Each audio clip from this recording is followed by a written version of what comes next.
Merhaba, Tarih Atlası'ndan Notlar kanalına hoş geldiniz. Amerika'yı özgürleştirdim ama onu yönetilemez bıraktım. Bu sözü Güney Amerika tarihinin en etkili figürlerinden biri olan Simon Bolivar'ın hayatının son döneminde söylediği rivayet edilir. İspanyol sömürgeciliğine karşı verilen bağımsızlık mücadelesinin mimarı ve El Libertador yani kurtarıcı unvanının sahibi olan Bolivar. Güney Amerika kıtası hakkındaki hayal kırıklığını bu şekilde tarif etmiştir. Bugün sizle gündemdeki bir ülkenin, Venezuela'nın tarihi hakkında konuşacağım. Şansın, yanlış kararların, büyük ideallerin ve yavaş yavaş biriken kırılmaların iç içe geçtiği bir tarih var önümüzde. Bu tarihi anlamadan bugünkü Venezuela'yı, hatta bugünkü küresel enerji ve siyaset tartışmalarını anlamak mümkün değil. Her şey 15. yüzyılın sonunda Avrupalıların gözünde yeni olan ama aslında binlerce yıldır yaşayan kadim halklara ev sahipliği yapan topraklarda başlar. 1498'de Kristof Kolomb, Orinoco Nehri'nin ağzına ulaştığında buranın sıradan bir ada olmadığını anlar. Tatlı suyun denize bu kadar güçlü karışması içeride devasa bir kara parçasının varlığını ele veriyordu. Ama Venezuela adına ilham veren sahne bir yıl sonra yaşanır. Alonso de Ojeda ve Amerigo Vespucci, bugünkü Maracaibo Gölü çevresinde kazıklar üzerine kurulmuş yerli evleri gördüklerinde Vespucci'nin aklına Venedik gelir. Bu manzara ona Küçük Venedik'i hatırlatır ve bölgeye Venezuela adı verilir. Yani ülkenin adı bile bir gezginin zihnindeki Avrupa imgesinden doğmuştur. İspanyollar için Venezuela başlangıçta büyük bir hayal kırıklığıdır. Meksika'daki Aztekler ya da Peru'daki İnka İmparatorluğu gibi altınla dolu bir medeniyet bulunamaz. Bu yüzden Venezuela, sömürge imparatorluğunun gözünde ikinci planda kalır. Kakao ve kahve üretimiyle ayakta duran ama büyük servetler üretmeyen bir koloni olur. İlginçtir ki bu durum, Venezuela'yı bir yandan ihmal edilmiş kılar, diğer yandan da yüzyıllar boyunca patlayacak büyük bir potansiyelin üzerini örter.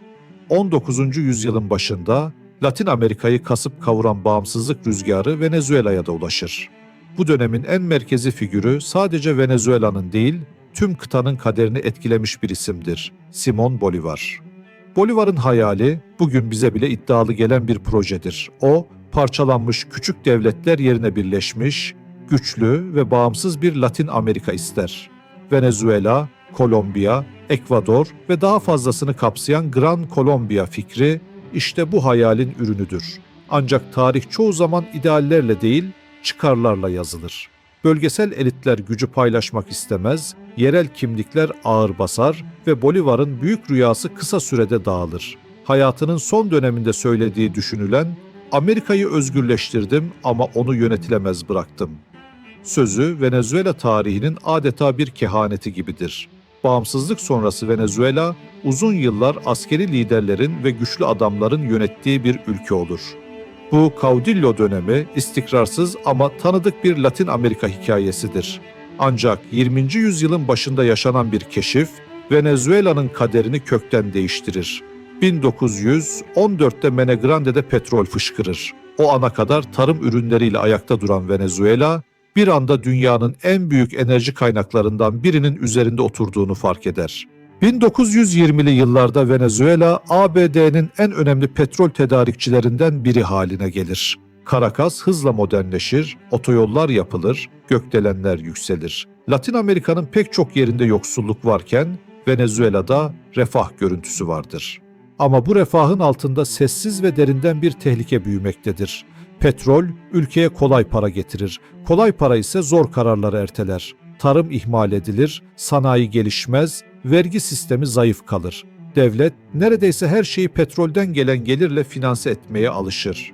O yıllarda halk arasında dolaşan "petrol şeytanın pisliğidir" sözü, bu çelişkinin en net ifadesidir. Bugün kaynak laneti dediğimiz kavram Venezuela'da adım adım şekillenir.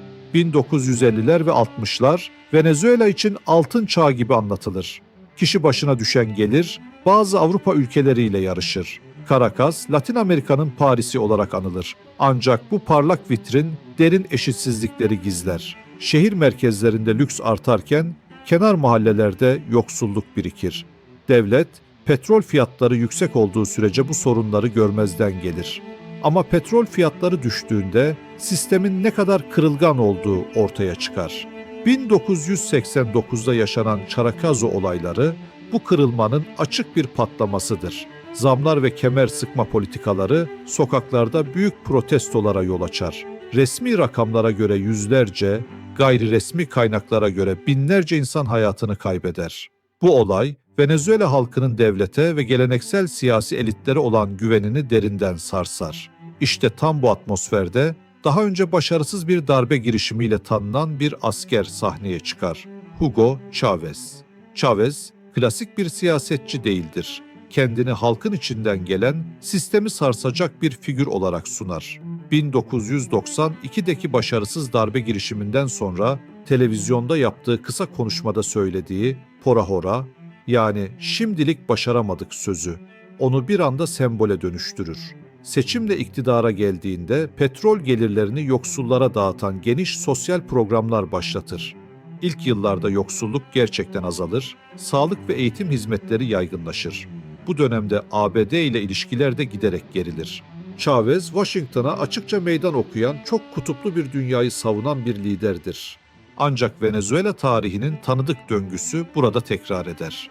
Petrol fiyatları yüksekken yapılan harcamalar, fiyatlar düştüğünde sürdürülemez hale gelir. Devlet ekonomide daha fazla kontrol sahibi olur, özel sektör küçülür, üretim zayıflar, siyasi sistem giderek daha merkezi bir yapıya bürünür. Başkanlık sistemi teoride demokratik görünse de pratikte yürütme gücü ağır basan bir yapıya dönüşür. Ordu siyasetle iç içe geçer. Kurumlar zayıflar, kişilere bağlı bir yönetim anlayışı güç kazanır. Bu noktada Venezuela artık sadece bir ülke değildir. Petrolü, ABD ile gerilimli ilişkileri, ideolojik duruşu ve içindeki derin eşitsizliklerle küresel siyasetin dikkatle izlediği bir sahneye dönüşür. Bu sahnede yaşananlar sadece Venezuela halkını değil, tüm dünyayı ilgilendiren sonuçlar doğuracaktır. Çünkü burada atılan her adım enerji piyasalarından jeopolitiğe kadar uzanan bir zinciri harekete geçirir. Buraya kadar Venezuela'nın nasıl bu noktaya sürüklendiğini gördük. Şimdi ise şu soruyla devam ediyoruz.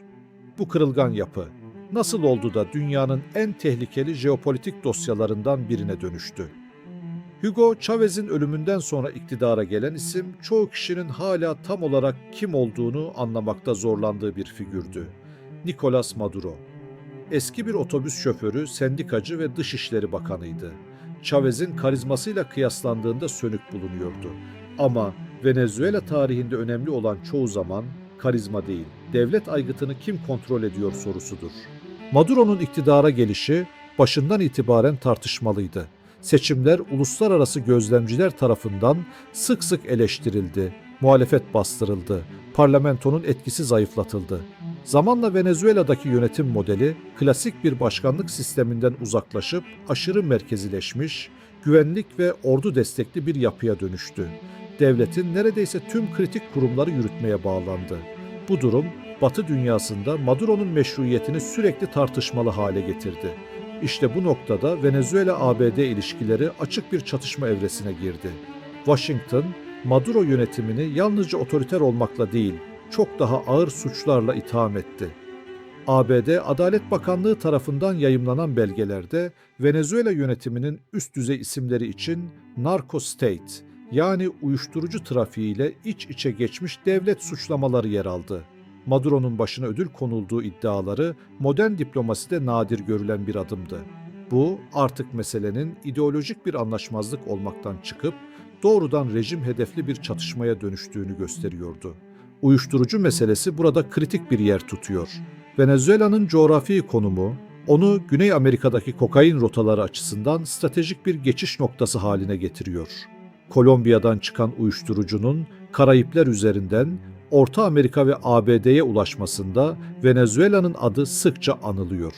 Maduro yönetimi bu suçlamaları kesin bir dille reddediyor ve bunun ABD'nin rejim değiştirme politikalarının bir parçası olduğunu savunuyor. Gerçek şu ki bu konu artık sadece adli bir mesele değil, jeopolitik bir silah. Yaptırımlar bu çatışmanın en görünür yüzü oldu. ABD ve müttefikleri tarafından uygulanan ekonomik yaptırımlar Venezuela ekonomisini daha da daralttı. Petrol satışı kısıtlandı, finansal kanallar kapandı. Bu durum Maduro yönetimini zayıflatmak yerine paradoksal bir şekilde iktidarın daha da sertleşmesine yol açtı. Çünkü kriz derinleştikçe devlet toplumu kontrol etmek için daha fazla güvenlik refleksi geliştirdi. Tam bu noktada Venezuela sahnesine yeni aktörler çıktı: Rusya ve Çin. Rusya için Venezuela, ABD'nin arka bahçesi olarak görülen Latin Amerika'da sembolik ama stratejik bir meydan okumaydı. Askeri işbirlikleri, silah satışları ve enerji projeleri bu ilişkinin temelini oluşturdu. Çin ise daha sessiz ama daha derin bir strateji izledi. Milyarlarca dolarlık kredi karşılığında petrol anlaşmaları yapıldı. Çin için Venezuela hem uzun vadeli enerji güvenliği hem de ABD dolar sistemine alternatif arayışlarının bir parçasıydı. Böylece Venezuela fiilen yeni bir soğuk savaş cephesine dönüştü. Bir tarafta ABD ve müttefikleri, diğer tarafta Rusya ve Çin. Bu denklemde Venezuela halkı ise ağır bir ekonomik ve insani bedel ödüyordu. Milyonlarca insan ülkeyi terk etti. Göç dalgaları Latin Amerika'nın tamamını etkiledi. Ve gelelim bugüne. 3 Ocak 2026 Cumartesi günü yerel saatte gece 2 sularında Caracas semaları son yılların en büyük hava operasyonuna tanıklık etti. ABD ordusunun mutlak kararlılık operasyonu, Operation Absolute Resolve, kod adıyla başlattığı yıldırım baskınında 150'den fazla savaş uçağı ve helikopter Venezuela hava sahasına girerek stratejik noktaları hedef aldı. Operasyonun asıl hedefi olan Fuerteventura askeri yerleşkesine inen Delta Force komandoları, şiddetli çatışmaların ardından Nicolas Maduro ve eşi Cilia Flores'i yakalayarak etkisiz hale getirdi. Uluslararası hukukun sınırlarının ve egemenlik haklarının tartışmaya açıldığı bu tarihi gecede Maduro ve eşi kelepçeli halde USS Iwo Jima gemisine, oradan da yargılanmak üzere New York'a götürüldü. 21. yüzyılın en çarpıcı jeopolitik kırılmalarından biri olarak kayıda geçen bu operasyon, bir devlet başkanının kendi sarayından askeri müdahaleyle alınarak başka bir ülkede hakim karşısına çıkarılmasıyla dünya tarihinde yeni ve karanlık bir sayfa açtı. Bu hikaye bize şunu gösteriyor: doğal kaynak zenginliği, güçlü kurumlar ve şeffaf yönetim olmadan bir avantaja değil, bir kırılganlığa dönüşebilir. Venezuela bu gerçeğin yaşayan bir örneği. Bugün orada yaşananlar, yarın başka ülkeler için de bir uyarı olabilir. Eğer bu anlatım size farklı bir bakış açısı kazandırdıysa, Tarih Atlası'ndan Notlar kanalında bu tarz derinlikli ve bağlantılı analizleri kaçırmamak için videoyu beğenmeyi, kanala abone olmayı ve yorumlarda düşüncelerinizi paylaşmayı unutmayın. Tarih sadece geçmişi anlatmaz, geleceğe dair ipuçları da verir. Bir sonraki videoda görüşmek üzere.